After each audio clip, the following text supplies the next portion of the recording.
Tignan nyo, oh, ang daming langaw, oh. Isa, dalawa, tatlo, apat, lima, anim, saan pa? Ayun pa, pito, oh. Totoo nga ang chismis, nakakatepok siya ng langaw, hindi lang lamok. So ayun na nga, kung malamok and malangaw dyan sa bahay nyo, I recommend this product na to.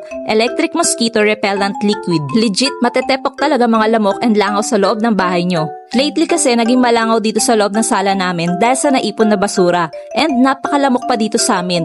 Yung lamok pa naman, yung maliliit na ang sakit mga gat. Buti na lang na-discover ko tong Electric Mosquito Repellent Liquid na to.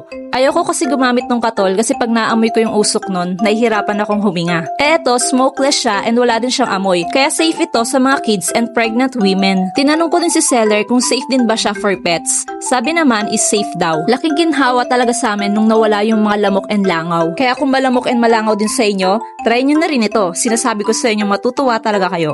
So alam na this, for the go na.